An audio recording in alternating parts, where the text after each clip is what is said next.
Alusan, Sister Tita Banyaga. Okay? Pero bago po tayo magpatuloy, tayo po muna ay manalangin.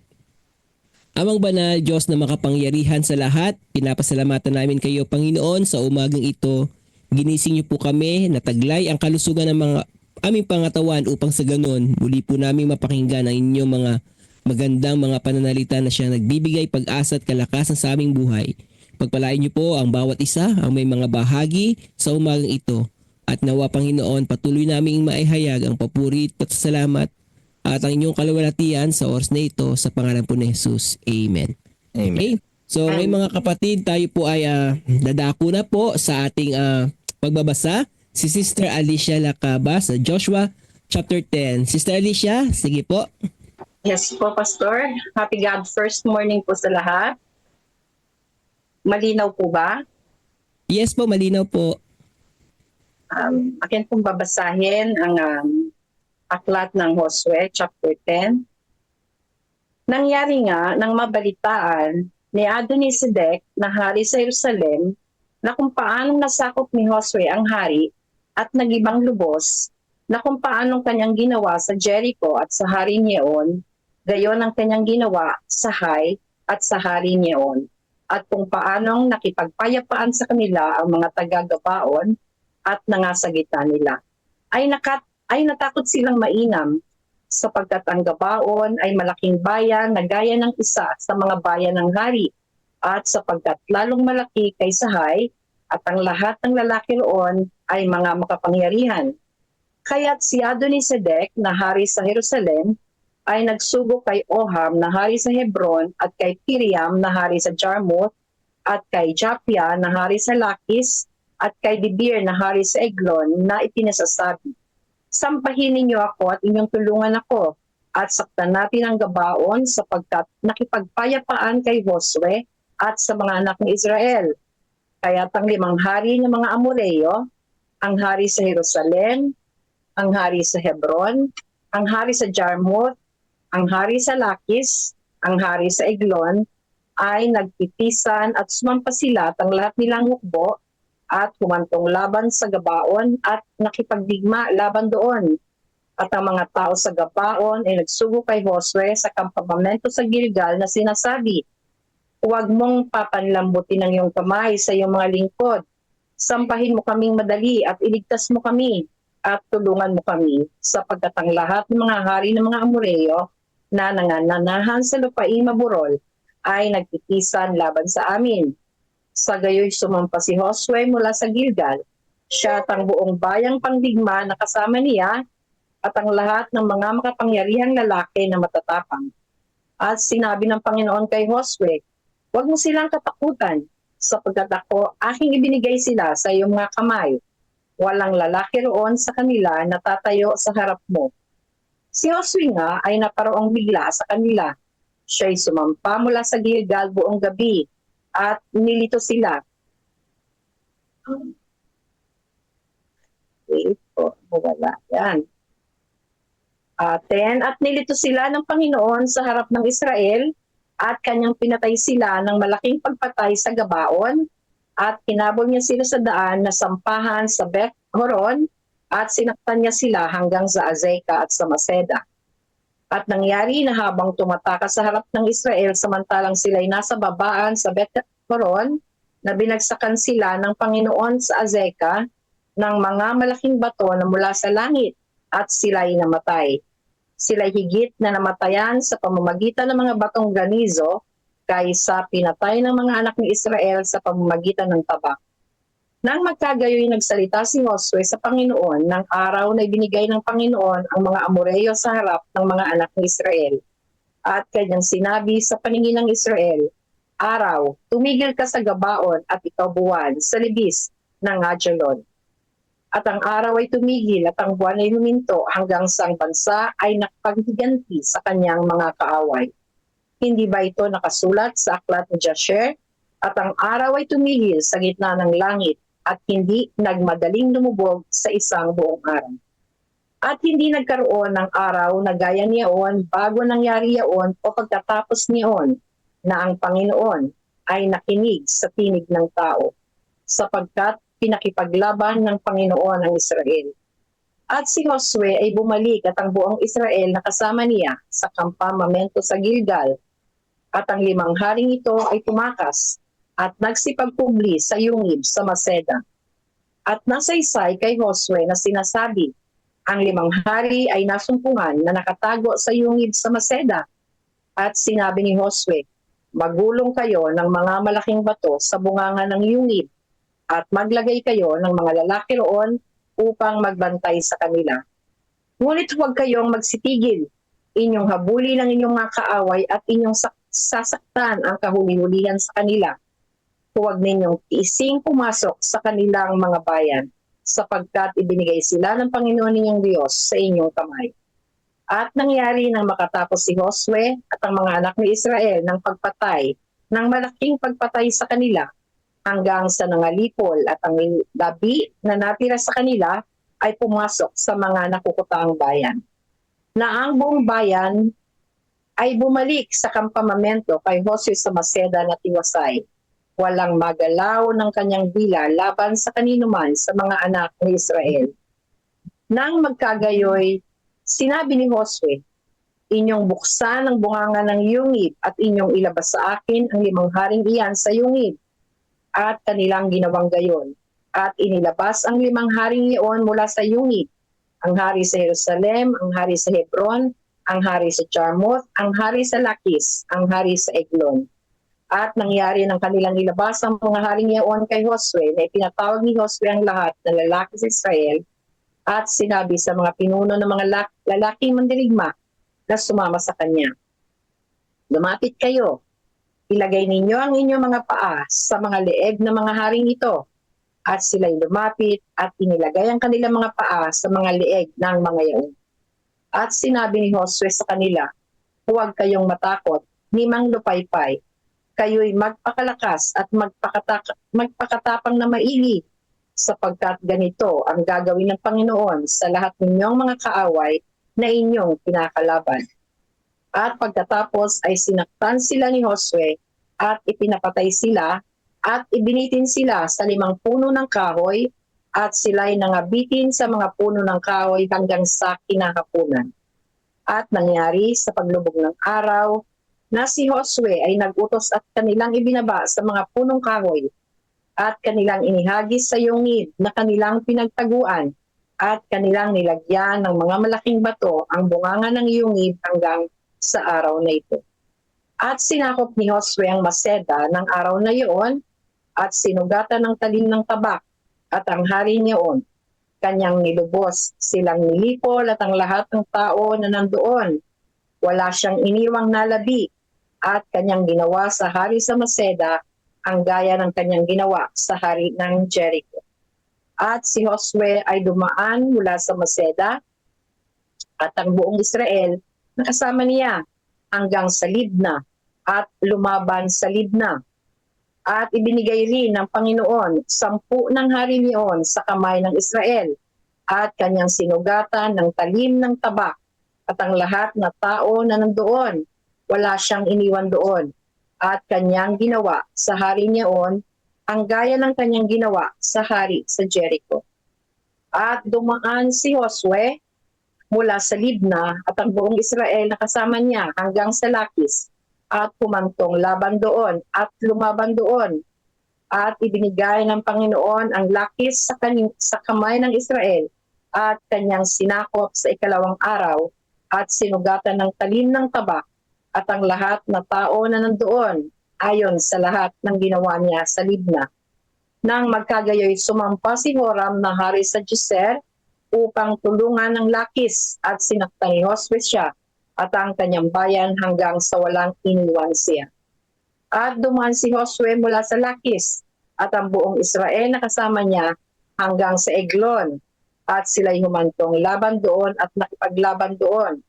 At kanilang sinakop ng araw na iyon at sinugatan ng talim ng tabak at ang lahat ng tao na nandoon ay kanyang lubos na nilipol ng araw na iyon ayon sa lahat niyang ginawa sa Lakis.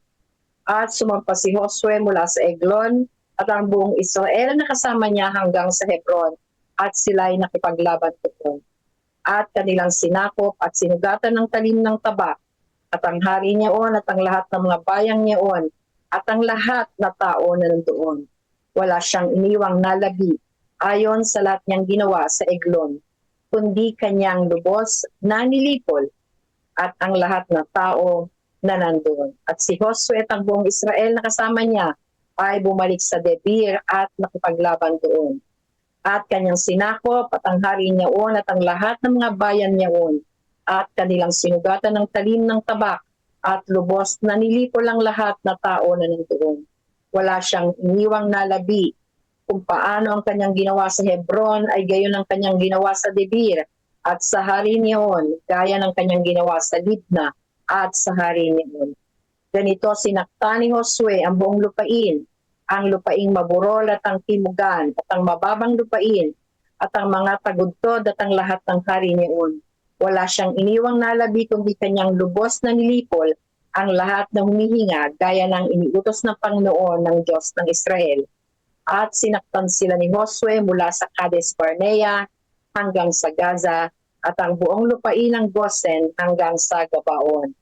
At ang lahat ng mga haring ito at ang kanilang lupain ay sinakop ni Josue na paminsan, sapagkat ipinakipaglaban ng Panginoon ng Diyos ng Israel. At si Josue at ang buong Israel na kasama niya ay bumalik sa kampamento sa Gilgal. Ito po ang sinasabi ng aklat ng Josue. Purihin po ang Panginoon. Amen. Amen. Amen. Ayan, thank you very much po Sister Alicia sa iyong Bible reading na ginawa. Ayan, thank you very much po. At ngayon mga kapatid ay tayo naman po ay dadako na po sa pagbabasa naman po ng ating Lest We Forget. But before that ay mapapanood po natin muna ang SDA Church History.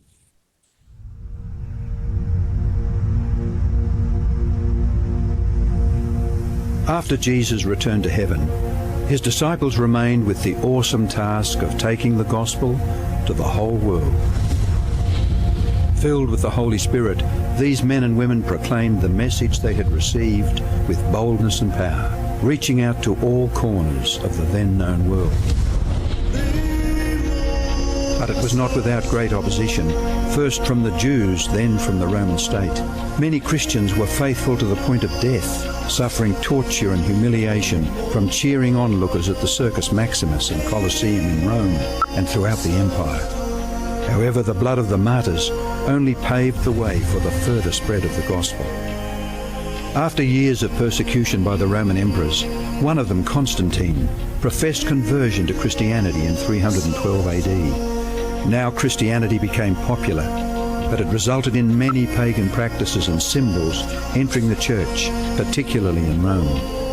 The Bishop of Rome assumed more and more power and authority and began to oppose and oppress all who recognized Jesus alone as the head of the church and who accepted the Bible alone as the supreme authority. To escape this increasing persecution, God's true people withdrew to the wilderness areas of Europe. In northern Italy, the Waldenses took refuge in the mountains. While many were slain, the light continued to shine in the darkness. God was still in control, and he began to raise up men like Wycliffe, Huss, Tyndale, Luther, Calvin and Zwingli to stand for his truth. They stood for the Bible alone, faith alone and Christ alone.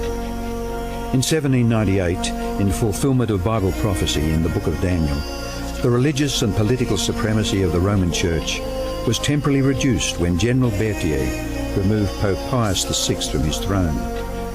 Consequently, in the decades that followed, there arose a great awakening of interest in the prophecies of Daniel, and many were convinced Jesus was soon to return.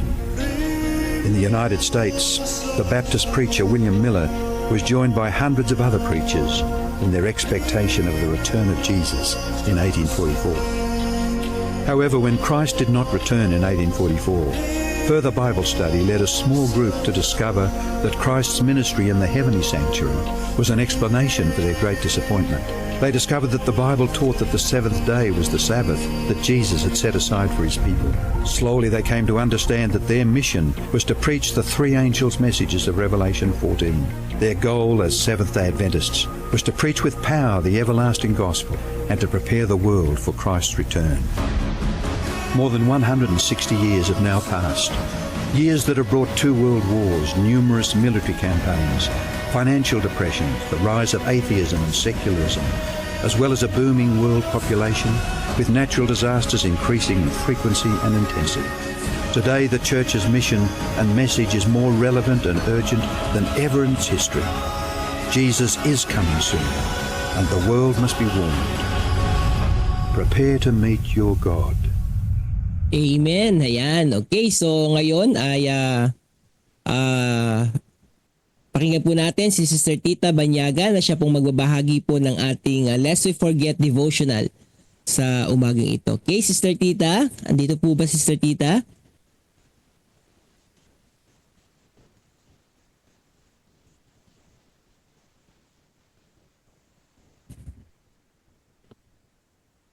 Wala pa po ata si Opo. Sister Tita. Okay. Sige po, kung wala po, ako na po ang magbabahagi po ngayon ng ating ating Lest We Forget. Okay. Thank you po, Pastor. Okay po.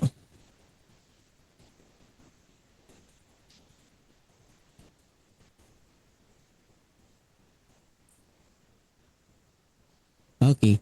Sige po, basahin ko lang mga kapatid ang ating Lest We Forget sa umagang ito.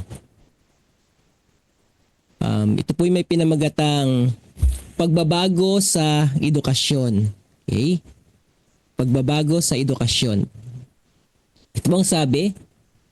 Sa Marcos chapter 9 verse 35, kung sino man ang nagnanais na maging una, siya dapat maging huli sa lahat ng lingkod ng lahat. Ang ating mga ideya ng edukasyon ay masyadong makitid at mababa ang saklaw. Kailangan na mas malawak na sakop, mas mataas na layunin. Ang tunay na edukasyon ay higit pa sa pagsunod sa tiyak na kurso ng pag-aaral. Ito ay higit pa sa paghahanda para sa buhay na narito ngayon. Ito ay may kinalaman sa kabuang pagkatao at sa kabuang panahon ng pag-aaral na posible sa tao. Ito ang magkasamang pag-unlad ng pisikal, mental at spiritual na mga kapangyarihan.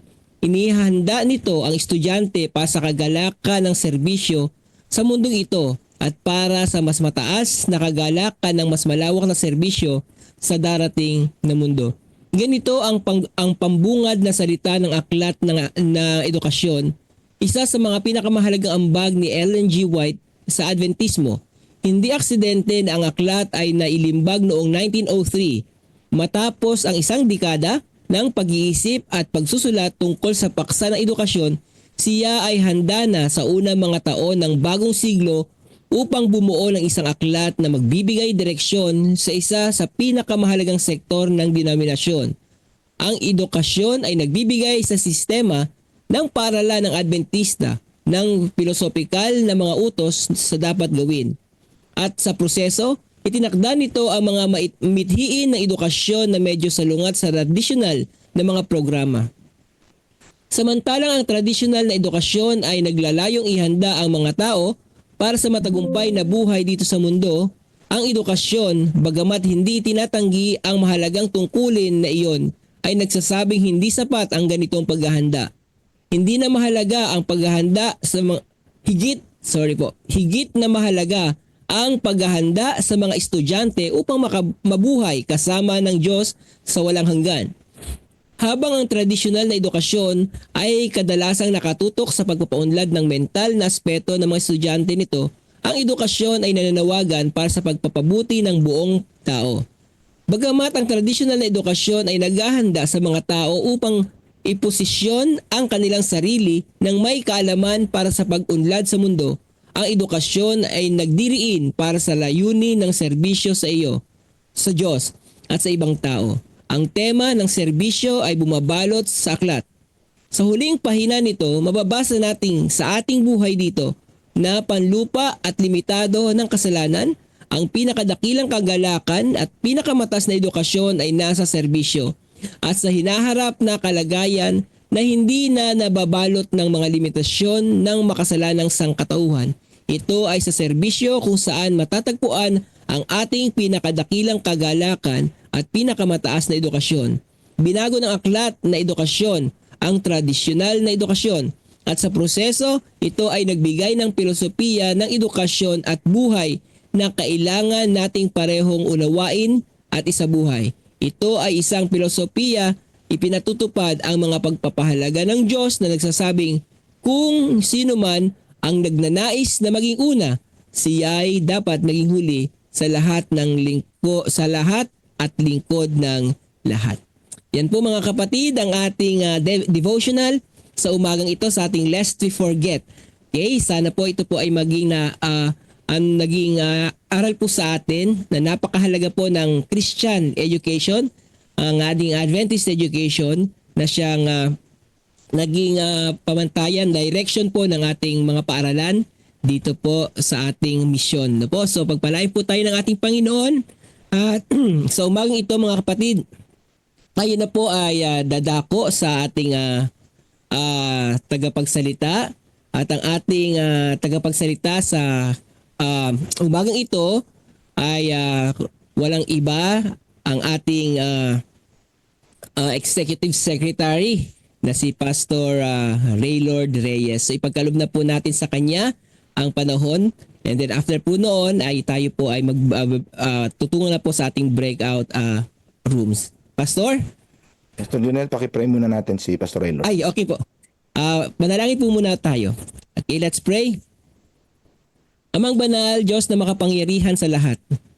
Ngayon kami po'y makikinig ng mga salitang magpapalakas, magpapaalala sa aming buhay ng kahalagahan ng panalangin, kahalagahan ng gawain ng banal na Espiritu. Patnubayan niyo po ang aming pastor na siya magsasalita ngayon, maging daluyan po siya ng pagpapala para sa bawat isa sa amin upang kami maging handa, maging malakas sa aming pag-aantay sa inyong ikalawang pagparito. Ito lamang Panginoon ang aming hiling sa pangalan ni Jesus. Amen. Amen. Amen. Maraming salamat, Pastor Jonel. Magandang umaga po. God first morning, mga kapatid. Ako ay nagpapasalamat na makapagbahagi po sa inyo sa umagang ito para sa ikalawang araw po ng ating 40 days of prayer. Kumusta po kayo? Sana po kayo nasa mabuting kalagayan at kung saan man po kayo naroon, ang dalangin ko, ang banal na Espiritu, ang siya pong gumagabay, bibigay karunungan at nagbubukas ng ating mga puso at kaisipan. Ito po ay pagpapatuloy ng ating tema na may kinalaman po sa gawain ng banal na Espiritu sa ating po mga buhay. Ito ang ating focus for these 40 days. Kinikilala natin mga kapatid na ang banal na Espiritu ay may malaking gampanin o gawain sa ating pong mga buhay. Bago ko magpatuloy, gusto ko magbigay ng maiksing patotoo. In year 2014, ako ho ay nasa church planting sa Metro Manila. Kami ho ay tinawagan ng konferensya upang magtatag ng mga iglesia, mga bagong pulutong doon po sa sentro ng Kamaynilaan. Alam ho ninyo, ang Maynila o ang Kamaynilaan ay mahirap hong abutin. Ano? Ang mga tao ay abala. So, ang Panginoon ay nagbigay sa amin, sa aming mag-asawa ng isang pasanin para abutin po ang mga tao na nasa Maynila. Yung mga taong hindi natin naabot, mga taong nakakaligtaan natin dahil sa tingin natin hindi sila makikinig, sila ay abala, tingin natin ay walang panahon para pakinggan ang salita ng Diyos. Yun ho ang naging pasanin namin mag-asawa, ang abutin ang mga taong ito. Sa madaling salita, madaling kwento, mga kapatid, kami ho ay ah, ginabayan ng Panginoon. Nakita namin kung paano nagbigay ng Panginoon ng mga paraanan. Nakita namin kung paano abutin ang mga taong ito. Kapag buo kami ng mga care groups na aabot sa mga taong ito. Isang hindi ko malilimutan na karanasan ay ang akin hong encounter sa isang tao, isang lalaki na kabahagi po ng LGBT community. Siguro alam niyo po ang akin tinutukoy, ano? Kasi sinabing LGBT, ito yung grupo ng mga tao na maaari sa ating pananalita, ano, ay mga bading, mga tomboy, ano, at kung ano-ano pa. Ngayon ay napakarami na po nila. Sa isa hong pagpupulong namin ng mga care group leaders, so pinupulong ko po ang lahat ng mga care group leaders once a month, ay nagkwento ang isang care group leader na sa kanyang care group ay may dumadalo na isang katrabaho niya na member ng LGBT community. Siya ho ay isang bading. He is gay, no? So, ako ho ay personally naging interested kasi sabi ko, tagal na ako nag-lead ng mga care group, tagal na ako na nakakita ng mga care groups, pero this is the first time na parang napakinggan ko, at least at that time, ano, na merong isang bading na interested sa care group. So sabi ko, pwede mo ba ako imbitahan? Make the long story short, ay umattend po ako doon sa kanilang pagpupulong sa care group. At ako ho ay bahaginan sa kanilang pagpupulong sa ito ay ginaganap once a week sa isang gabi sa isang mall. Ako ho ay sumama sa kanila. Kay pagbahagi at pagkatapos ho ng pagpupulong ay lumapit sa akin itong gay person na ito. At ang sabi niya ay siya ho ay nagtatrabaho sa isang call center. So, lumapit siya sa akin. Ako ay kanyang in English. Sabi niya, I heard that you are a pastor. Oh, sabi ko naman, oh yes, I'm a pastor. Sabi ko naman, oh, I just want to ask you something. Sabi niya, meron akong gusto itanong sa'yo. At kasi meron akong problema. I have a problem. Sabi niya, oh, what's your problem? Ang sabi ko naman. Sabi niya, I have a problem with my boyfriend. So, nung marinig ko ho yun, ay ako ho'y biglang natameme, natulala. Sabi ko, ano isasagot ko rito? Ano? Ay ako ho'y sanay na makapakinig mga babae na mga kabataan, no, magpapapayo sa'yo, sa aming mag-asawa, na meron silang problema sa kanilang boyfriend. Pero ito, lalaki na may problema sa kanyang boyfriend. Naku, hindi ko ho alam, may sasagot ko. So, alam ho ninyo, nung tagpo na yun ho ay gabi na. At ako naniniwala na ang banal na spirito ang siya nagudyok sa akin. Alam ho ninyo, ang akin na isagot ay, you know, it's getting late. But I'm willing to meet with you some other time and sit down with you. Oh, okay, sabi niya naman. Ano? Kasi wala ho talaga ako isasagot ng buong katotohanan. Pero ako ho ay nakipagkita sa kanya. Actually, he followed up at kami ay nagkita. Bahagi siya ng kanyang saloobin. Sinabi niya ang kanyang karanasan. Hindi ko na ho i-detalye. But to make the long story short, ito hong lalaki na ito pong gay person na ito, ay patuloy lang ho nagdumalo sa aming care group meeting. One Sabbath morning, kami ho ay mag-celebrate ang aming anniversary, first year anniversary as new church plant, ano? Ay mission group. So naisip ko na ano kaya kung imbitahan ko itong person na ito. So sabi ko naman, wala naman siguro mawawala kasi dumating nga sa care group eh. So tinanong ko ho yung care group leader, sabi ko, pwede mo bang imbitahan yung ating kaibigan sa ating anniversary? Sabi niya, Pastor, ang tagal ko nang iniimbitahan ito, pero ayaw pumunta kasi natatakot siyang mahusdahan. Ganun ba? Sabi ko naman sige, ako ang mag-iimbita. Alam mo ninyo, tinawagan ko. And sabi niya, Pastor, thank you for the invitation. I will be there, sabi niya. So alam ho ninyo, dumating ho yung araw ng Sabat, dumating ho siya, ang aga niya. At hindi na ho tumigil sa pagdalo tuwing Sabado. At tuwing Sabado, siya ho ay napakaagang dumarating at siya ho ay tumutulong. Yung aming pong church ay mobile. Umuupa po kami ng lugar, sineset up ang mga upuan, ang sound system, ang pulpito. At sinisika po niya na maagang dumating para makatulong. Alam mo ninyo, isang Sabado ng hapon, kasi kami pagkahapon ay meron kaming Bible study, yun ang aming AY. Siya ho ay nagbahagi doon sa aming grupo. Sabi niya, pwede niyo bang ipanalangin ako? Sabi niya, kasi naghahanap ako ng trabaho ngayon. At ang hanap ko na trabaho ay walang araw ng Sabado, sabi niya. Alam mo ninyo, nalaman namin na siya ay nakadadalo ng araw ng Sabado dahil siya ho ay nagpa-file ng vacation leave. Kayo ho na maaari nakaranas na magtrabaho sa call center, o kasi sa ibang mga trabaho, alam ho ninyo ang problema sa araw ng Sabat. So kami nagulat na siya pala ay nag-leave lang pagka Sabado para lang makadalo ng araw ng Sabat.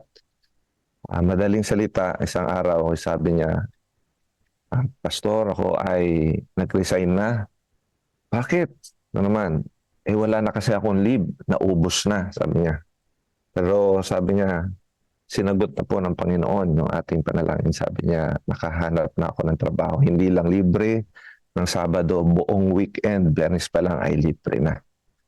So kami ho ay nagpasalamat. Alam ho ninyo, after several years, 4 years later, mga kapatid, lalaking ito, ang used to be gay person na ito, ay akin hong binautismohan. At yung kanyang dating buhay na ibang-iba, ay binago ho ng Panginoon. Kahit siya nagulat, sabi niya, paano nangyari ito? All throughout the experience, mga kapatid, nakita ko at napatunayan ko, totoo ang pagkilos ng banal na spirito. Mga kapatid, ito ho ang nais ko ibahagi sa inyo panumbandali sa umagang ito, na ang banal na spirito ay hindi lang siya konsepto o kaya naman ay palamuti sa atin hong mga usapan, sa atin hong mga sermon, sa ating mga panalangin. Kundi siya ay buhay, gumagawa, kumikilos, hindi lamang sa mga mahalagang bahagi na ating buhay, kundi ganoon na rin sa mga praktikal, at sa mga ordinaryo at araw-araw nating paggawa. Kumikilos po siya. At alam natin na ang banal na spirito ay ipinangako ng ating Panginoong Jesus sa kanyang mga alagad. Pagka minsan may mga tao, dahil hindi naman siguro sa atin, mga ilang Kristiyano, kanilang pakiwari na yung Pentecost o yung baptism of the Holy Spirit, yung presensya ng banal na spirito, yun ay realidad lang ng panahon ng Pentecost. But we believe otherwise, mga kapatid. Guys, kung kaya natin ang ating key text sa umagang ito, tatagpuan sa Acts chapter 1, verses 4 to 8. Ganito ang sabi sa New International Version. Kung kayo ho ay may mga Tagalog na Biblia, ay paki-check nyo na lamang ho. On one occasion, while he was eating with them, he gave them this command. Ito ho ay walang iba kundi ang ating Panginoong Jesus. Do not leave Jerusalem, but wait for the gift my Father promised, which you have heard me speak about. For John baptized with water, but in a few days you will be baptized with the Holy Spirit. Then they gathered around him and asked him, Lord, are you at this time going to restore the kingdom to Israel? He said to them, it is not for you to know the times or dates the Father has set by his own authority. But you will receive power when the Holy Spirit comes on you, and you will be my witnesses in Jerusalem and in all Judea and Samaria and to the ends of the earth. Mga kapatid, ito ho ang pagbubulay-bulayan natin, itong key text na ito. Marahil ay napakinggan nyo na ng napakaraming beses. May nais kong punto ang ilang punto. At kilala ninyo, laging 3 punto ang aking ibinabahagi. Mula ho dito sa talatang ito. Unang punto ay nais kong maunawaan natin, mga kapatid, na at sangayon sa atin pong pag-aaral na ito ho ay may guide, na maaari nyo ring siguro ma-access. Hopefully, mabigyan tayo ng copy nito ni Pastor Laudi. Anyway, ang unang punto ho ay ang pagkaunawa at ang katotohanan na ang banal na spirito ay isa hong kaloob, ipinangako, hindi lamang sa mga alagad, hindi lamang sa mga apostol, kundi para sa ating lahat. The Holy Spirit as a promise is given to all generations. Banal na Espiritu ay ipinangako para sa lahat. Hindi lamang huyan sa mga apostol. In John 14, 25 to 26, all this I have spoken while still with you, but the advocate, the Holy Spirit, whom the Father will send in my name, will teach you all things and will remind you of everything I have said to you. Yan ho ang bahagi at ginagampanan ng banal na Espiritu sa ating buhay. So, when you think of the role of the Holy Spirit in our lives, mga kapatid, think of the role of the Son. So, kung ano ang banal na, ang Diyos anak sa panahon na siya ay kapiling ng mga alagad, ganun naman ang banal na Espiritu sa ating kapanahunan ngayon. So, ang Diyos anak sa panahon ng mga apostol na kanilang kasama araw-araw, na lumalakad sa kanilang mga buhay, ay ganun din po ang ginagawa at ginagampanan ng bahagi ng banal na Espiritu sa ating mga buhay ngayon. Yan ho ay ipinangako para sa ating lahat, to all generation. Alala nyo si Cornelio, mga kapatid, sa Gawa Gs, kung saan ang banal na Espiritu ay kumilos sa mga hentil, nagpapakita na ito ay hindi lang para sa mga Kristiyano, at ito ay para lamang doon sa mga alagad o sa mga apostol ng unang kapanahunan, kundi ito'y para sa lahat, kumikilos sa mga tao. At ito nga ho yung aking ibinahagi sa inyo kanina nung ako'y magpasimula, karanasan na banal na Espiritu ay kumikilos sa mga buhay ng mga tao. Kaya ho, yung ating panalangin na Panginoon, kilusin po ninyo sa pamamagitan ng banal na Espiritu ang mga tao, ating inaaralan, ating inaabot, ibinabahagi ating mga pangangaral. Ang katotohanan, mga kapatid, ang banal na Espiritu ay gumagawa na sa kanilang mga buhay.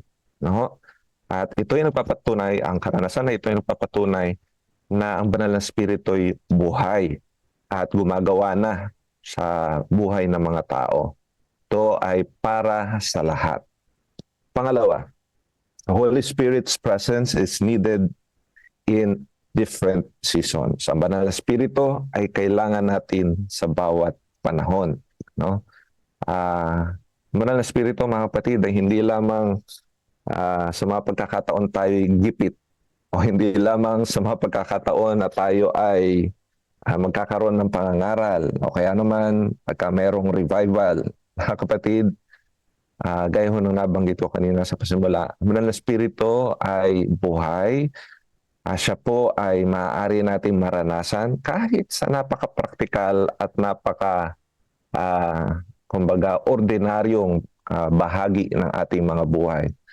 Alala ko ninyo yung aking binahagi kanina. Nung hindi ko na ho malaman kung ano ang sasabihin ko kasi wala naman talaga akong ibabahagi dahil wala pa akong alam at naging karanasan sa ganong mga problema na isang gay person may problema sa kanyang boyfriend o sa kanyang kinakasama. Ang banal na spirito ako naniniwala umudyok ng tamang sasabihin ko. At hindi ito para ipakita na wala siyang kapangyarihan, kundi He is providing directions even in the menial or in the practical, in the ordinary, in the mundane of our lives. Buhay ang banal na spirito sa ating mga buhay, mga kapatid. At kailangan natin siya. Di lamang sa mga panahon na ordinaryo. Sa mga panahon na tayo po ay mahihirapan, tayo po ay kailangan natin magdesisyon. Ako ho, for many times in my life, ang banal na spirito ay nagbigay ho ng napakaraming gabay. Especially sa mga pagkakataon na ang hirap magdesisyon. Mga panahon na kailangan mong pumili. Alam mo ninyo yun, yung pipili ka. Alam naman natin na kung pipili ka in between good and bad, yung pipiliin mo yung good, what is of God and what is what of evil. But what do you do when you are in a point, sa pagkakataon na you have to choose between both good? And this is where the Holy Spirit is needed, mga kapatid. You are being guided, you will be guided. At paano natin mararanasan ang banal na spirito, ang presensya ng banal na spirito? Mga kapatid, we need to ask. Kailangan nating hilingin. At hindi lamang sa panahon na yun, in every day, every moment of our lives, sa bawat pasimula ng ating mga araw, sa ating mga family worship, sa ating mga personal na mga panalangin sa ating mga sarili, kailangan natin hilingin ang paggabay ng banal na spirito. Kita ho natin yan sa Samaritan believers.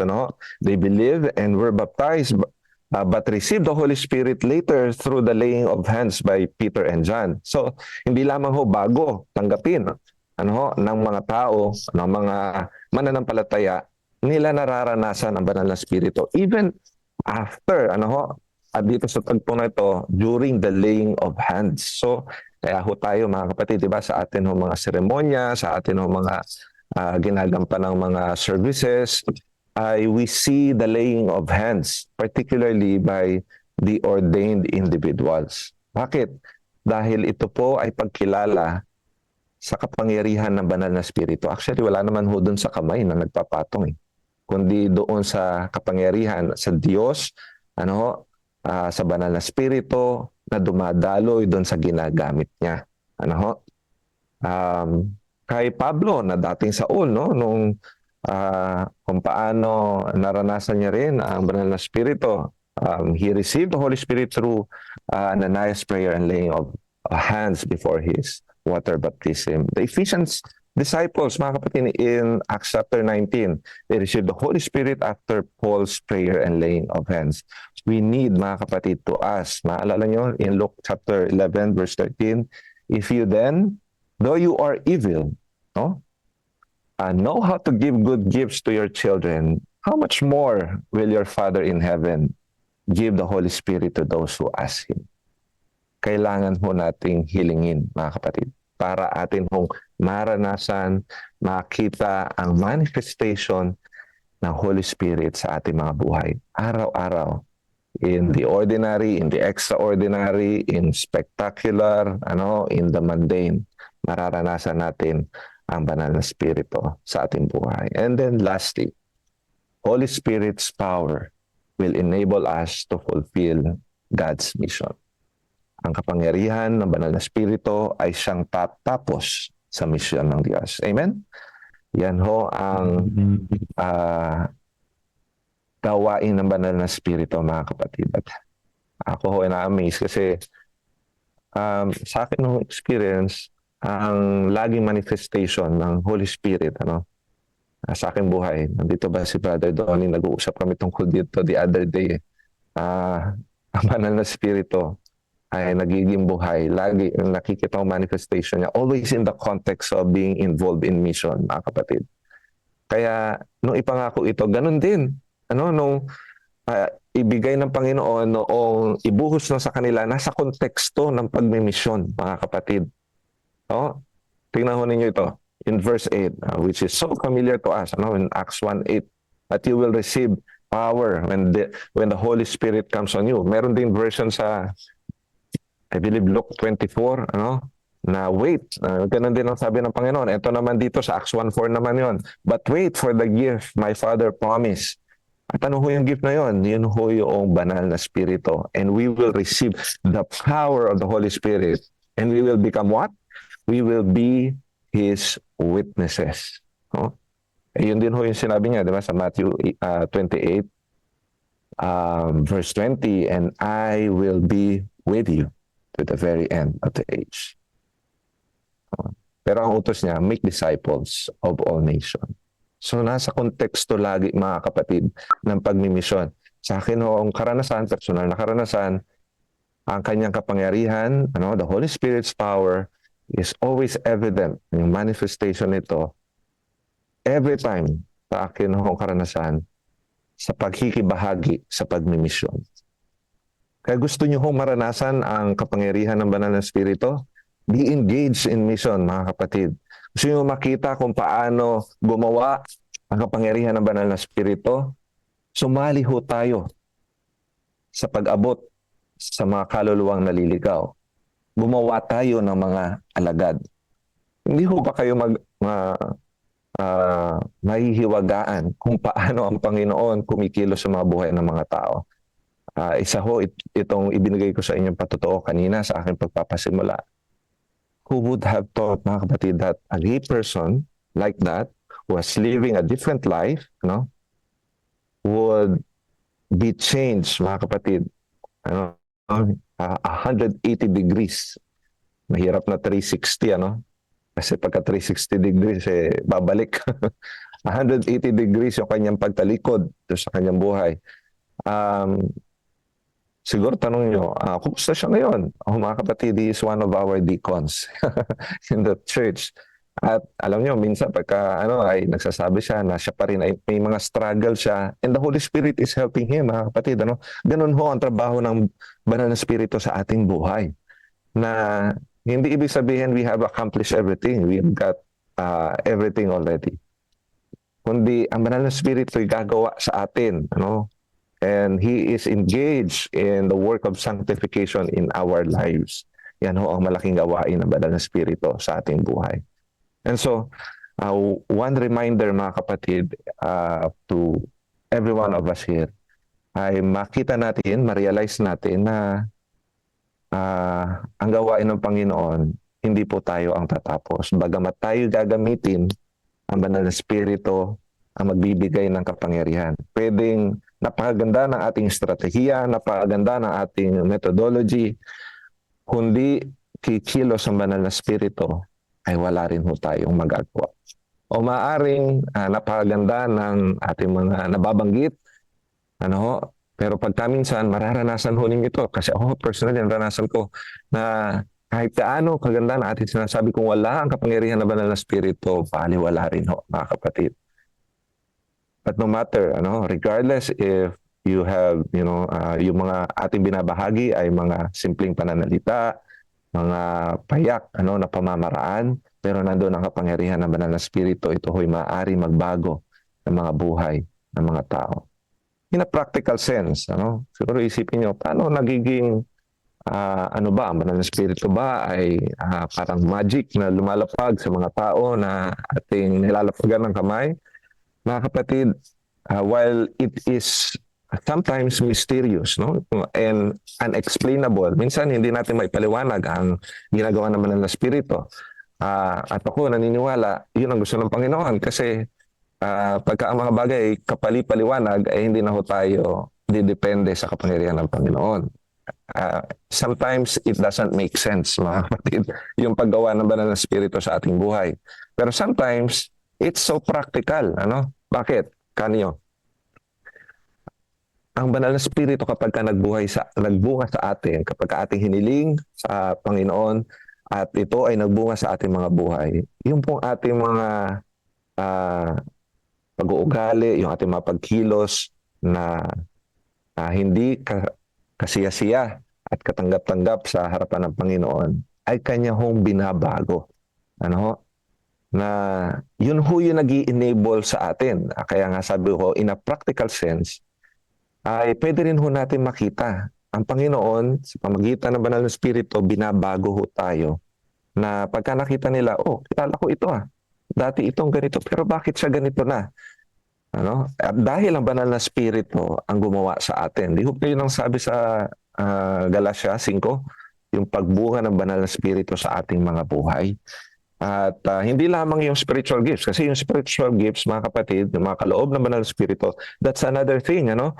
Ang manifestation ng power ng banal na spirito sa ating buhay. Diba? Makikita at mababasa ho ninyan sa Romans 12, 1 Corinthians 12, and then in Ephesians chapter 4, na kung saan kita natin ang kaloob ng banal na spirito ay siya naman hong ginagamit ng Panginoon para maabot ang ibang mga tao. Pero yung pagbubunga, yun yung napakagandang bahagi ng kapangyarihan ng banal na spirito sa ating mga buhay. Yung kapag ka nagbunga na ho yung banal na spirito sa ating buhay at i-enable po tayo, papalakasin ho tayo na mas maging saksi sa sanlibutan. Mahirap naman ho tayong gamitin ng Panginoon. Ang sabi niya, you will be my witnesses. Kung yung buhay natin, wala na ho pinagkaiba doon sa mga buhay na mga inaabot ho natin. Di mo ba? So, kailangan natin ang kapangyarihan ng banal na spirito upang mabago tayo. Dahil sa ating pagbabago, kikilusin tayo ng Panginoon at tayo ho ay gagamitin niya para tapusin ang kanyang gawain. Mga kapatid, sa bandang huli ay nais kong banggitin sa inyo ang sinabi ho ni Ellen White in Testimonies for the Church, Volume 6, page 86.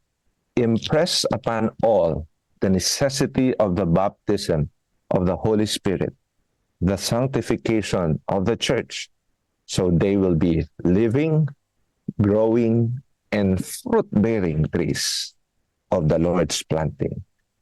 Yan ho ang gawain ng banal na spirito. Ito ho ay isang ipinangako sa atin. It has been promised to all generation, and the presence of the Holy Spirit is needed in every season of our lives.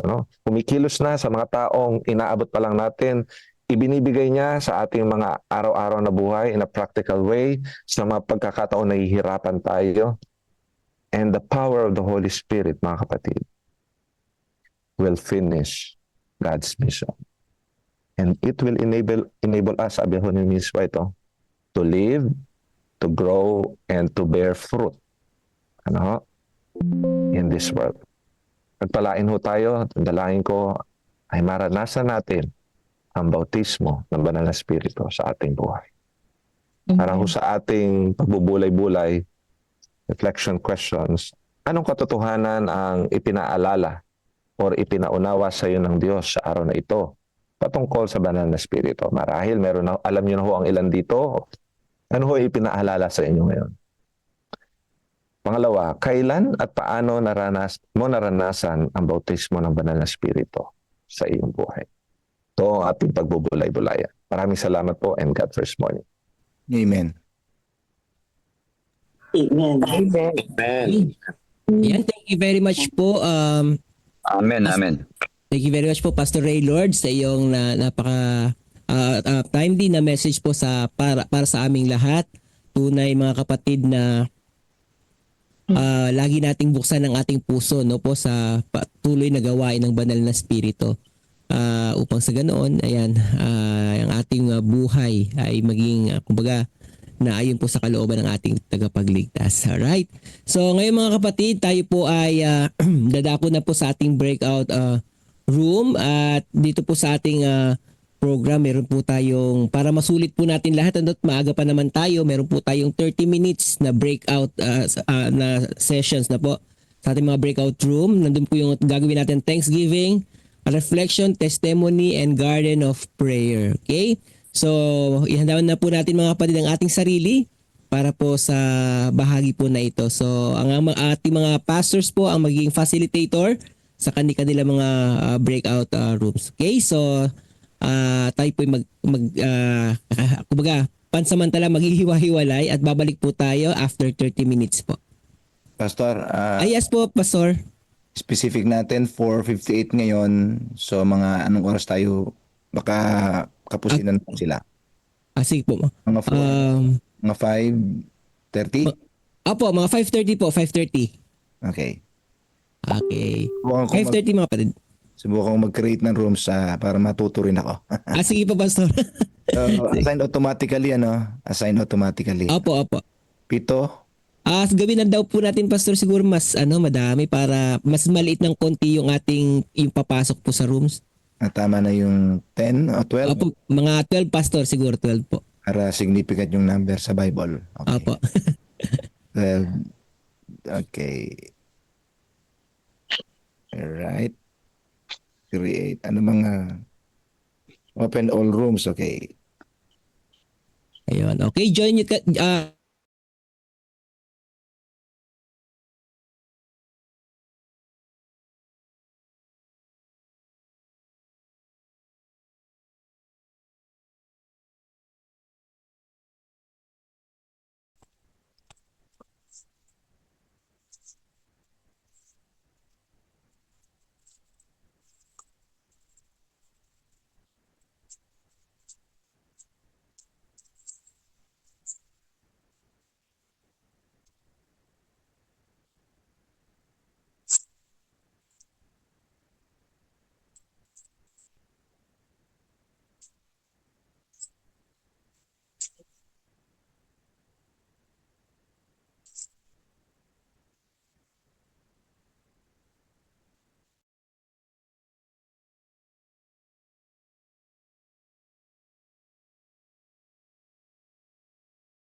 Hello po. Paano po makapasok sa room 6? Nasa room 6 po ako.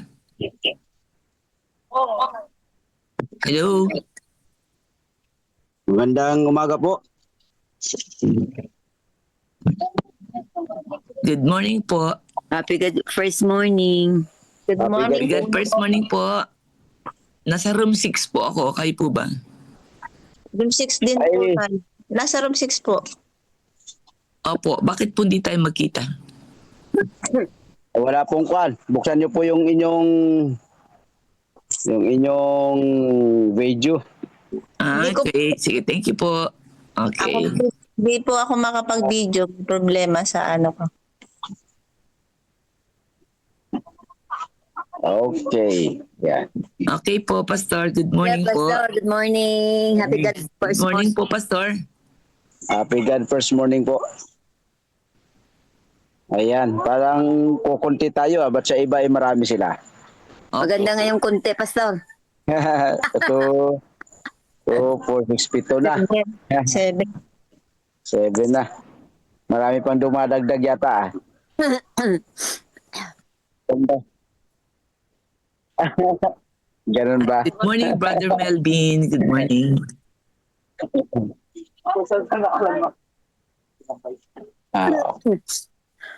Wala na po yata. Ano po yung ating priority ni panalangin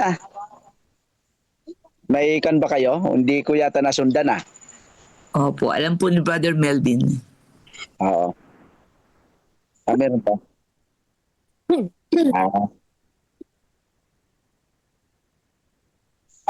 Siguro walang lumalabas dito sa akin. Ikaw na siguro, Rin po.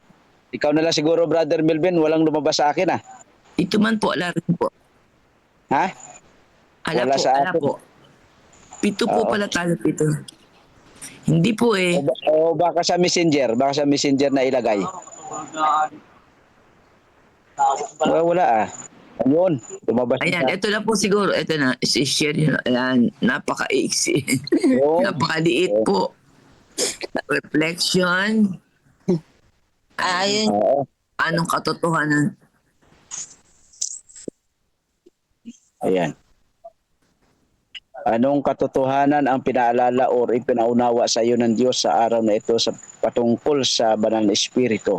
Ayan. Saka pangalawa, kailan at paano mo naranasan ang bautismo ng banal na espiritu sa iyong buhay? Okay. Ayan. Anong katotohanan ang ipinaalala o ipinaunawa sa iyo ng Diyos sa araw na ito patungkol sa banal na espiritu? Okay. Sige. So doon muna tayo sa number. Sige po.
Mhm.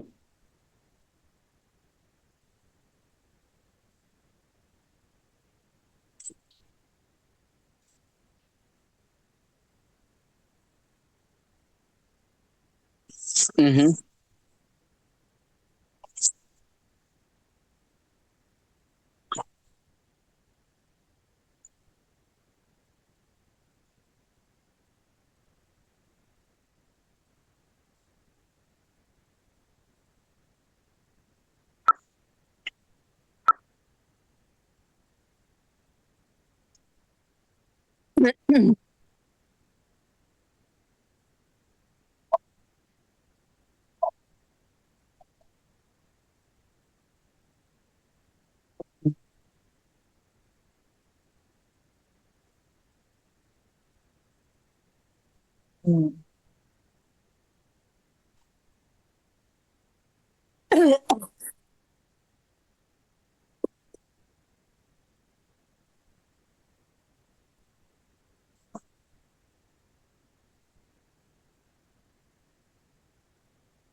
Amen. Wow. Ang ganda ng sinabi ni Brother Melvin, ah. Talagang nakaka-touch yun, Brother Melvin. Pagka halimbawa pala ay iba ang nasunod, hindi yung nakikita mo na talagang malayo ka sa Panginoon, ay talagang ikaw yun. Ikaw ang may desisyon. Oo, madali nga lang natin malalaman. Okay, sino pa? Pwedeng makashare nito, kapatid. Si Madam Irma siguro? Opo. Opo. Sige po. Pastor, Brother Melvin, sa inyong lahat. Ako po ay nagiging masaya sa araw-araw dahil nadarama ko ang presensya ng ating Panginoon. Pagka po ako'y nananalangin, talagang pag pinipikit ko aking mga mata, talagang nagsasaan mo ako sa Kanya, nagsasabi ko sa Kanya ng aming mga problema sa buhay, at sinasabi ko sa Kanya na kami ay gabayan, ingatan ang aming buong pamilya. Doon ko po naaalala ang banal na espiritu ay nasa aming buhay. Pagka po kami ay dumaranas ng mga problema sa buhay, talagang kami po ng anak ko na si Aldrin Galang ay talagang lumalapit sa kanya at nagtutulong. Open po kami sa bawat isa. At doon po sa bahagi na yon ay nakikita po namin na kami ay pinapatubayan ng aming Panginoon. Madalas po ay nakakaranas tayo na minsan naiisip natin na tayo ba ay iniiwan ng ating Panginoon. Minsan po nararamdaman ko yan pagka po ako ay medyo nagkakaroon ng kagulimihanan sa aking puso, sa aking isip. Minsan po naisip ko na wala po akong hihirang tulong kundi ang banal na espiritu po lamang. Kaya po lagi kong dinadalangin na sana po huwag akong iiwan at lagi kami gagabayan ng buong pamilya. Bagamat ako po ay mag-71 na, ang iniisip ko sa aking buhay palagi ay ang paglilingkod sa ating Panginoon. Alam ko po na lahat po tayo ay papunta sa dakong yun. Kaya po pinaghahandaan ko na po yung mga bagay na yun. Minsan po sinasabi ko po sa aking mga anak na habang may panahon pa, tayo ay maglingkod sa ating Panginoon upang tayo mawala. Kung mawawala tayo at nakakita natin ang buong ginawa sa buhay, wala pong halaga yun. Kaya po, palagi kami dumadalangin sa Panginoon na huwag nating uunahin ang kamunduhan, ang mga benepisyo ng kamunduhan, kundi ilayo po natin ang ating isipan sa mga ganung bagay. Natutuwa nga po yung anak ko sa akin dahil sabi po niya, Mama, wala nang umatid ka sa God first morning na iba na ang iyong pananaw sa buhay. Dati po kasi mainitin ang aking ulo. At minsan po hindi ko naunawaan yung mga problema dumarating sa buhay namin. Pero kung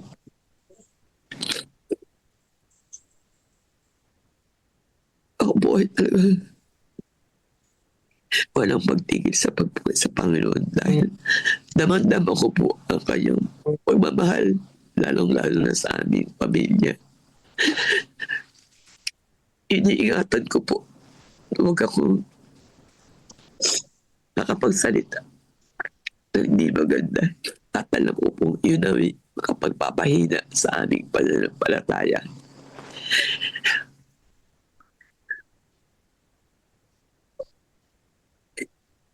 Maraming salamat po mga kapatid. Alam ko po bawat isa sa atin ay isang dumaranas ng mga problema sa buhay. Pero alam mo po, na hindi po kami pababayaan ng Panginoon dahil lagi po kaming intact ng buong pamilya. Pagka po may problema sa bawat isa sa amin, ay sinishare po namin. Kaya,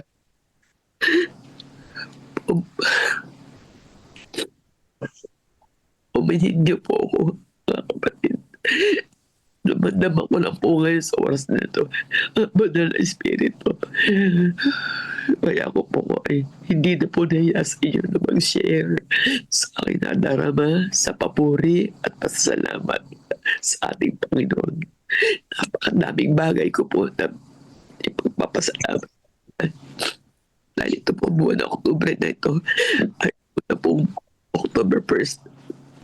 Dumanas po ako na sakit. Inubo po ako. nagkaroon po ako ng UTI. At naman pong gumalik po ako. Dala po ng ininom kong antibiotic para medyo naghihina po ako. Sabi po nung ako ay dala daw po nung ito po good bacteria ko ay pinatay po nung aking ininom na gamot, yung OMX Club. Ngayon po, ito naman pong October 15. Masakit po ang ulo ko. Hindi ko po alam kung ano nangyayari sa akin. Nagpunta naman po ako sa Dr. Santos po. Kilala po ito sa buong dinadayo po si Dr. Santos dito po sa Malolos. Nakita naman po yung diferensya ko sa mata. Kaya po napakabuti ng Panginoon. Ginagabayan niyo po ako palagi na sinasabihan ako na, Irma, may edad ka na. Kailangan huwag mong pababayaan ang katawan mo. Magpa-check up ka. Lalo-lalo na ngayon, may sakit ka. Kaya po blessing po sa akin yung mga dumating sa aking buhay. Na ganito po ang nangyayari sa akin. Pagkakaroon po ng kasagutan ng aking mga kahilingan. Salamat po. Mga nasa tempo ko, punta na po tayo sa video para sa ating po Pasensya na po kayo. Pastor, pasensya na po naubos ko na po. Opo. Ay maraming salamat po sa iyong share Ate Irma. Yes po. At alam kong bawat isa sa atin ay may kanya-kanya tayong mga karanasan, pero talagang ang Diyos ay napakabuti kasi alam natin na hindi tayo iniiwanan ng ating Panginoon. Opo. Ano man ang mga karanasan natin, tayo mismo bilang mga Seventh-day Adventist ay naniniwala na mayroong pagtatagumpay. Opo. Okay, so thank you very much po sa inyong share. Mayroon pa po bang iba gusto? Si Ma'am Delia Hondinero, si Ma'am Jocelyn Eder, baka meron kayo si Ma'am si Dan, si Brother Dan. Tsaka si Pidela ba ito? Meron pa po? Bila Pastor. Sige, Ma'am Del. Ako ay nagpapasalamat. Talagang ang banal na espiritu ay siyang umudyok. Dahil sabi ko, kagabi makagising ako ng 4 o'clock. Tumatama, nakagising ako 4 o'clock at ako ay magnawa na ako ay nakasama dito sa ating God First Morning. Amen. Okay. Para sa akin naman po, ang katotohanang nakita ko pagdating sa banal na espiritu ay siya po yung laging nagpapaalala sa atin pagka tayo po ay nagkakasala. Pagka ikaw pala ay malapit sa Panginoon, laging nandyan ang Holy Spirit para itatama ka. Opo. Ang katotohanan na makikita natin sa banal na espiritu ay lagi siyang gabay natin. Kaya tama yung sinabi ng ating Panginoon na pagka siya ay umalis, may ibibigay ako sa iyong kasama. So yan ang banal na espiritu. Talagang kung ikaw ay anak ng Diyos, hindi kanya pababayaan na mapaririwara. So yan ang katotohanan na nakikita ko sa Holy Spirit. Kaya pagka nagkakasala tayo, makikita natin ang Holy Spirit kumikilos agad. Ang gusto niya, humingi ka na ng tawad. Kung maaari, bago pa man gawin na ikaw ay magkasala, nandyan na siya agad. Yan ang katotohanan sa banal na espiritu. Humaharang na agad siya. Kaya lang sabi nga ni Brother Melvin, minsan dumarating na tayo ang nananalo imbis na ang Holy Spirit. Ayan ang nangyayari.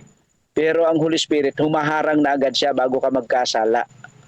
Kaya lang talagang ganun Brother Melvin, dumarating talaga sa punto na ang tao ay nasusunod, hindi ang Holy Spirit.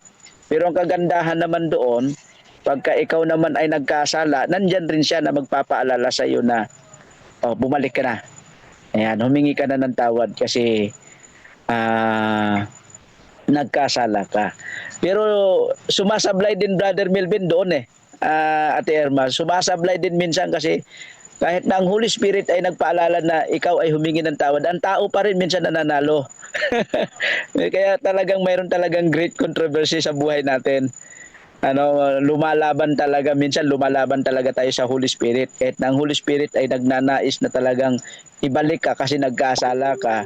Pero tayo mismong tao ay minsan nananalo doon, umaayaw tayo, nilalabanan natin ang Holy Spirit.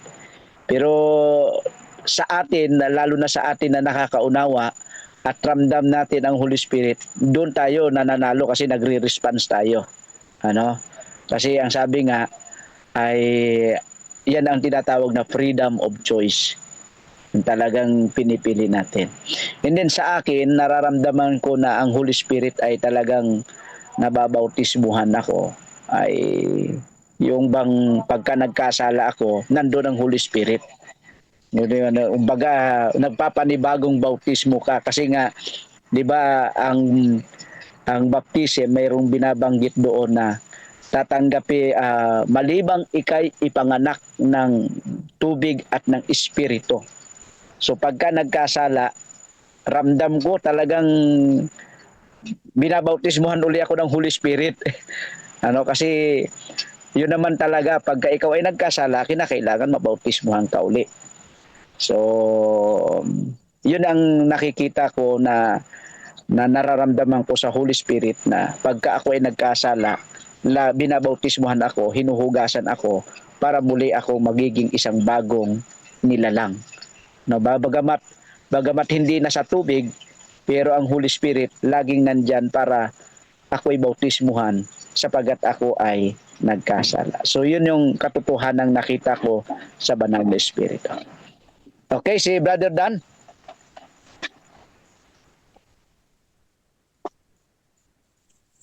Brother Dan, nakamute po kayo.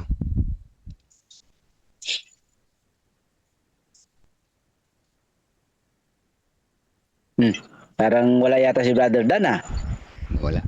Hello, Brother Dan. Hello.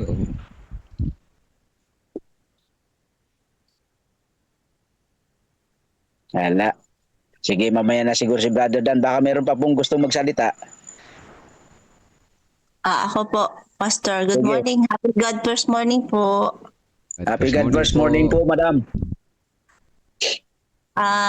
Hindi ko po mabuksan yung camera kasi pag kiniklik ko po yung start video, ang lumalabas, please allow some workplace to access your camera from device settings. Kaya pasensya po, hindi ko alam gawin kaya hindi ko po maiano yung aking camera.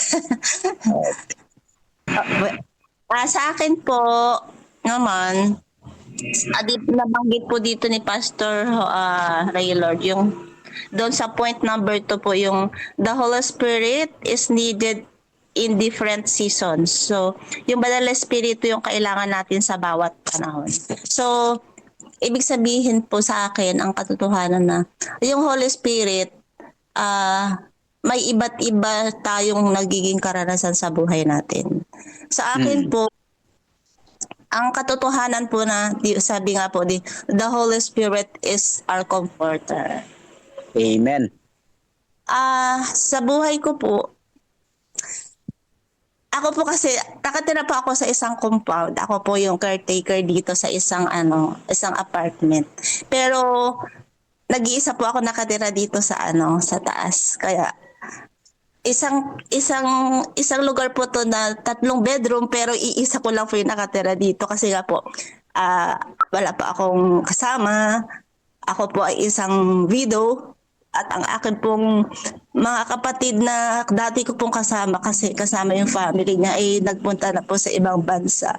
Kaya alam niyo po yung time na yung malungkot ka kasi nag-iisa ka. Yung naramdaman ko po talaga yung comfort lagi ng Holy Spirit. Pag nararamdaman ko po yun na malungkot ako, lalo pag uwi ko sa hapon galing sa work. Pag uwi mo home alone ka, ang hirap. Pero ang ginagawa ko po, lagi sinasabi ko, Panginoon, please, yung Holy Spirit isend mo sa akin. Nalulungkot po ako. Yun po yung talagang yung lagi kong experience na pag meron pong kalungkutan sa buhay ko, yun po talaga yung lagi kong hinihingi sa Panginoon. May comfort niya ako. Kasi po, yung mag-isa ka na malungkot. Mahirap po. Pero praise the Lord kasi yung Holy Spirit po talaga, nararamdaman ko po lagi na siya yung nagko-comfort sa akin. And isa pa po yung every night po bago po ako matulog, lagi ko po talagang pinipray. Panginoon, pakigising po ako niyo ng Holy Spirit niyo bukas ng umaga para po makapakinig po ako ng God first morning. Kaya po pag before po 4 o'clock, 3:45, nagigising na po talaga ako doon kasi po minsan nauunahan ko pa po yung alarm ko na 3:45 kasi nga po yun yung laging ko pinipray na pakigising po ako pag umaga.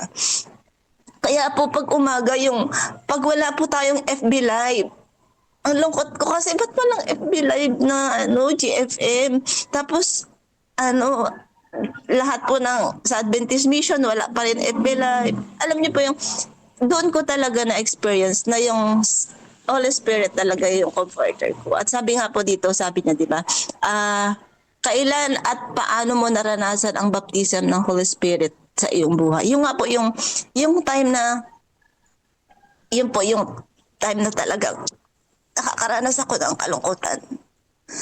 Holy Spirit po talaga ang comforter ko. Yun po. Yun lang po ang aking masishare. Salamat, Madam Jocelyn. At sana'y huwag kang susuko, tuloy-tuloy ang laban kahit nag-iisa, gawing masaya ang buhay. At alam kong malakas ang iyong panampalataya, lalo na sa Banal na Espiritu. Happy mayroon pa po? po. Opo. Mayroon pa po? Okay, wala na yata, Brother Melvin. So, mayroon ba tayong prayer request diyan na naka-save sa iyo? Meron po, nasa group chat. Nandiyan po. Group chat ulit. Tingnan niyo natin. Picture, sinag ni Brother Edmond, hindi ko makakuha yung text ito, kaya picture lang talaga. Ipasa nyo nga po ulit. Sige, try. Parang wala. Wala rin pa akong makita eh. Sandali po. Sa Pagka chat siguro pinasa ka ulit makikita na. Try nyo nga po. Ayan, pinasa ko. Si Brother Dan, mayroon daw gusto sana, kaya lang hindi daw niya ma-open yung mic niya. Kaya sabi ko na nagka-problema kanina. Ayan, lumabas na po yung yung mga prayers na po. request.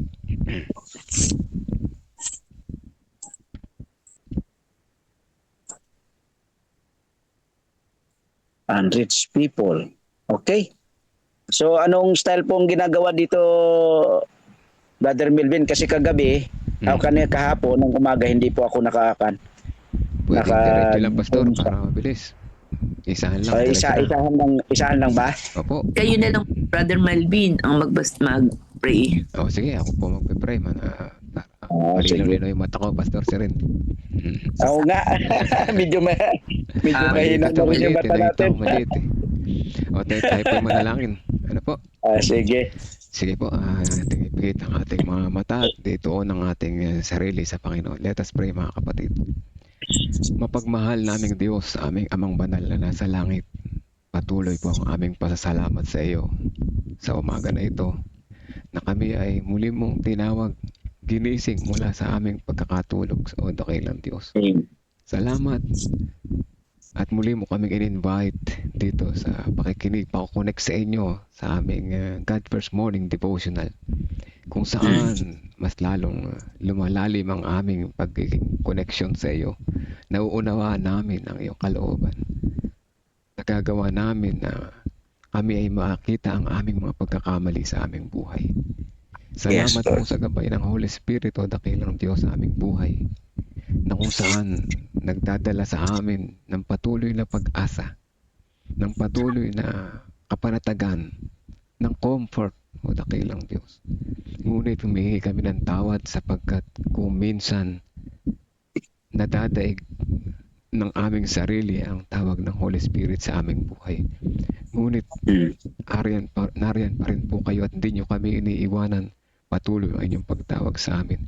Kaya maramdam po namin ang iyong pagmamahal. Salamat po sa iyong pag-ibig.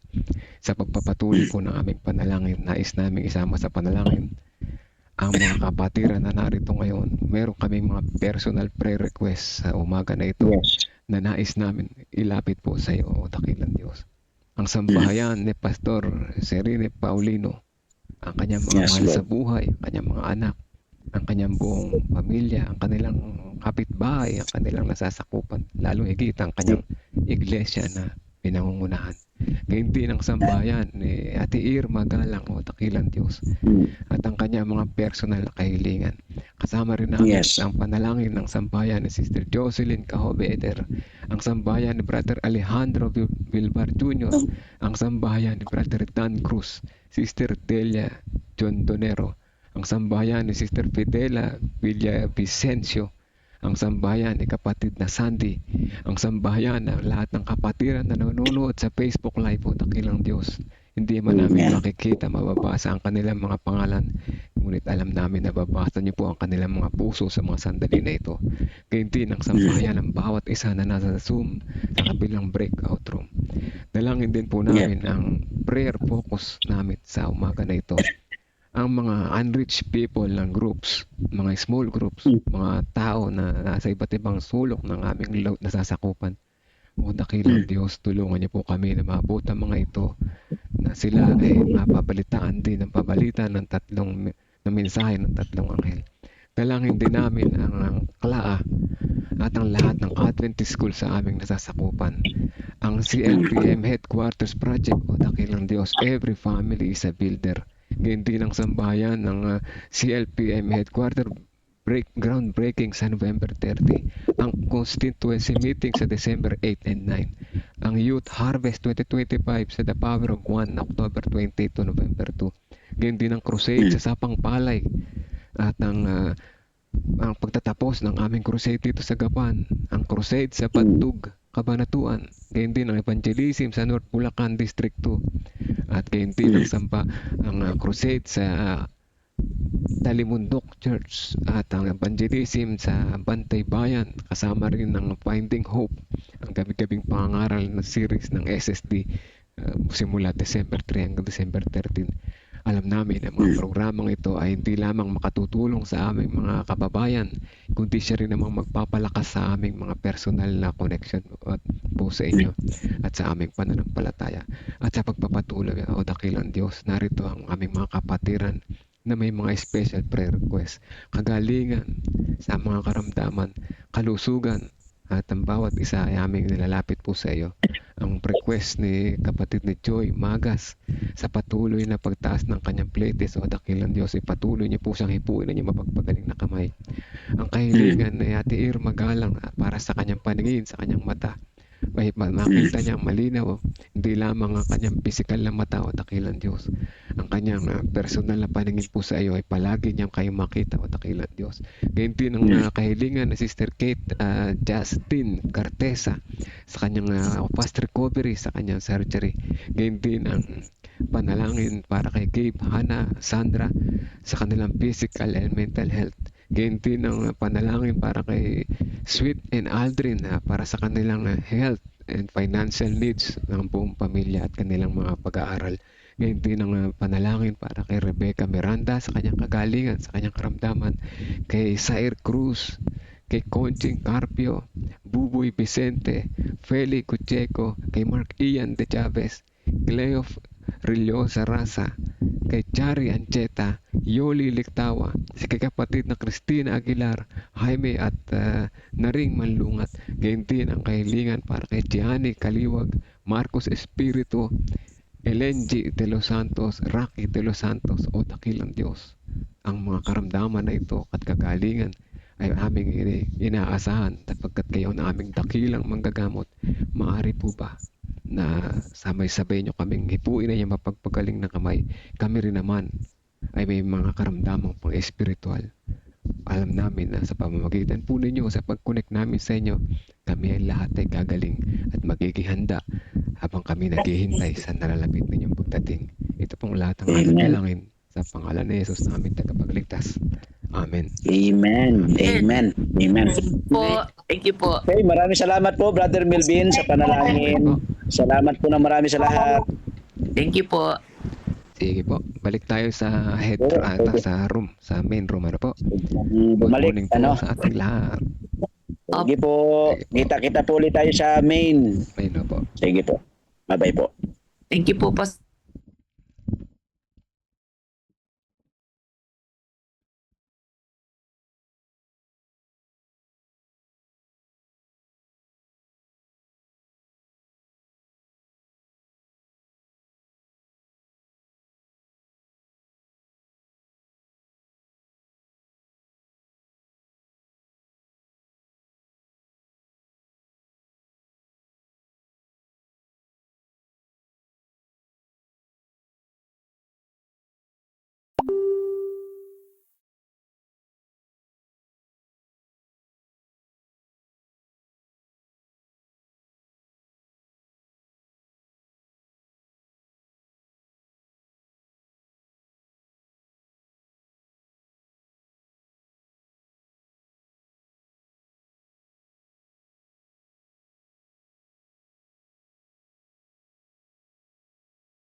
Okay, ayan. Almost. Nandito na po lahat sa ating main room, mga kapatid. At thank you very much sa inyong participation, sa inyong sinare ng mga Thanksgiving and reflections and of course prayer.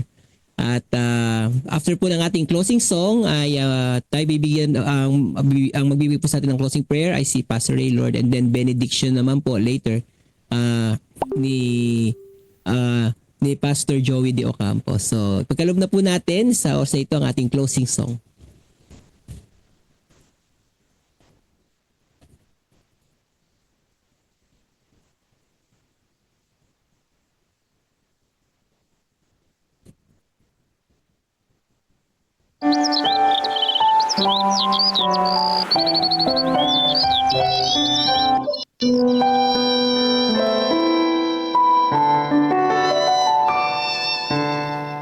Kapag kay Kristo'y tayo'y magtatapat, sa lahat ng bagay ay magiging sapat. Sa bawat oras namang patnubay, tiyak na kakamtin walang hanggang buhay. Ang Diyos ay nangako sa mga taong tapat, sa lahat ng bagay ay magiging sapat. Atin siyang purihin sa lahat ng oras, awit ng pagluwalhati ating itaas.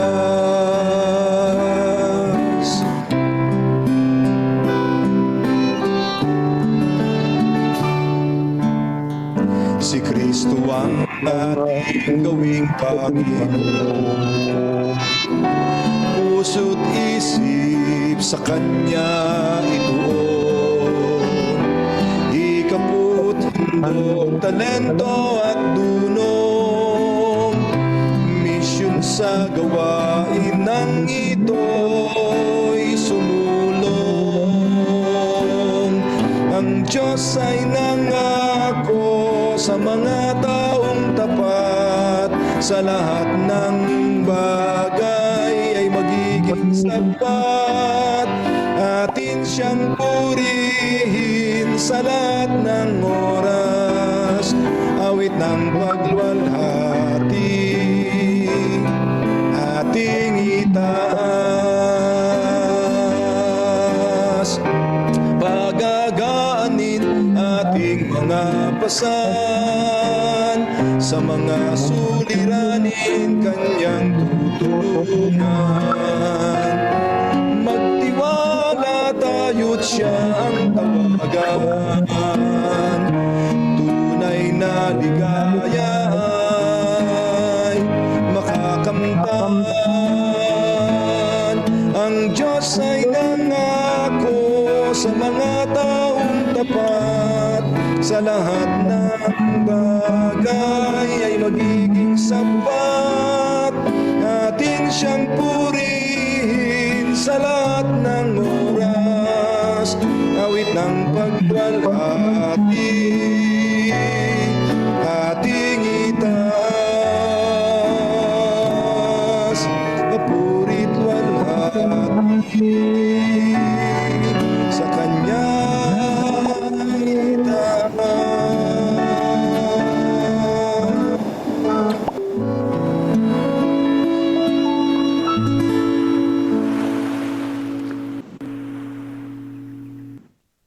Tayo po'y manalangin. Salamat po sa napakagandang kaloob ninyo sa amin, ang Banal na Espiritu. Salamat dahil pinagkaloob nyo ito upang ang bawat isa sa amin maranasan ang pagkilos mo sa aming mga buhay. Sa ordinaryong kaparaanan, sa mga pagkakataon na aming kakailanganin, sa mga tagpong hindi namin alam ang aming gagawin, sasalitain at pupuntahan. Panginoon, ipinagkaloob po ninyo, Banal na Espiritu, upang magabayan kami, mapalakas kami, at kilusin kami. Hindi lamang upang ang buhay namin ay mabago, lumago, o hindi sa lahat ay maging kasangkot kami, kabahagi ng nagtatapos mong gawain sa mundong ito. Panginoon, hayaan po ninyo na inyong mga anak kikinig ngayon at sa iba't ibang dako na aming teritoryo at ng buong iglesia, at patuloy na punan at tanggapin ang Banal na Espiritu sa kanilang buhay. Bautismuhan po kami ng Banal na Espiritu, Panginoong Diyos. At ngayong umagang ito, tanggapin po ninyo aming muling pagsuko ng aming mga buhay sa pasimula ng araw na ito. Kayo ang gumabay sa amin at ang Banal na Espiritu ang siya pong magkaloob ng karunungan, kalakasan, katatagan, at magbago ng aming mga buhay.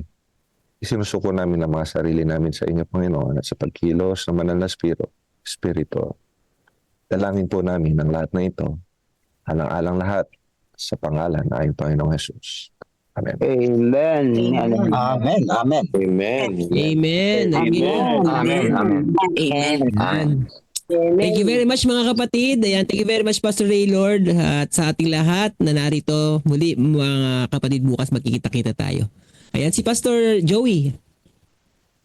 Sa katapos-tapusan mga kapatid, mangagpakasakdal kayo, mangaliw kayo, mangagkaisa kayo ng pag-isip, mga buhay kayo sa kapayapaan, at ang Diyos ng pag-ibig at ng kapayapaan ay isa sa inyo. Ang biyaya ng Panginoong Hesukristo at ang pag-ibig ng Diyos at ang pagkikipisa ng Espiritu Santo ay sumainyo nawang lahat sa araw na ito. Amen. Amen. Amen. Amen. Amen. Amen. Rin po, Pastor Joey. Ating lahat. Good morning. Good morning po. Alala po ba tayong chanting? Good morning, good morning. Every gising is a blessing. Chanting po natin, chanting. Good morning. Yeah. Good morning, Brother Johnny. Sister Irma. Good morning, Brother Sunny. Chanting. Chanting po, chanting. Ang tawat magaling, naihabol din. Sige po. ng chanting. Okay. Apo. Sige po. Donnie, Sister Ay, Irma, hindi kompleto buhay niyan kapag hindi natin Okay. Thank you po, Pastor. Thank Brother you. Edmond, meron ka bang ano dyan na picture noong ano? Kasi Kabisado na po. Pastor, kabisado na. kasi kabisado na. Kabisado. Okay, Kabisado ready? na. Okay. Oh, 1, 2, 3. Every church. This is a missionary church. Amen.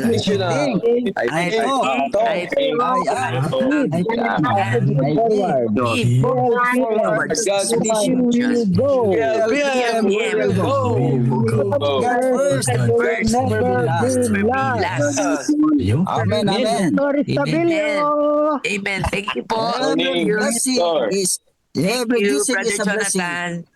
Okay, God bless mga kapatid. See you tomorrow Thank you, ulit. Pastor Martinel. Bye. Kapunta sa gata.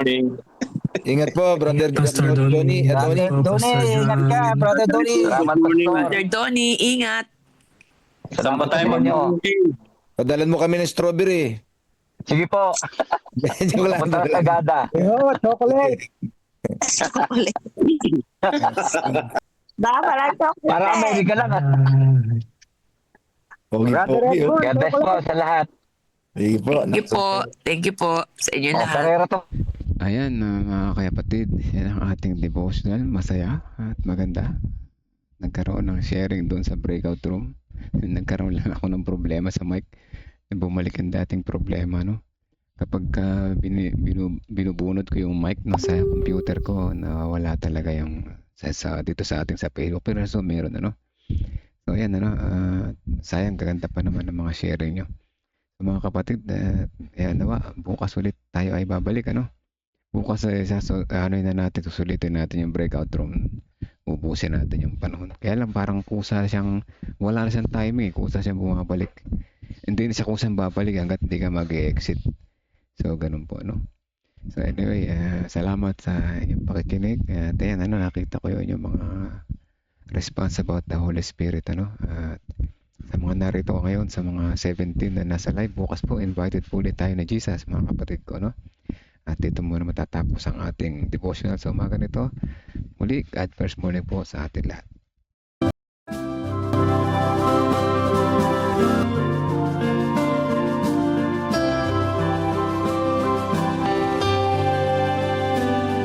I hear the voice of Jesus calling. My answer is I will go. I see the need of people crying. My answer is I will go.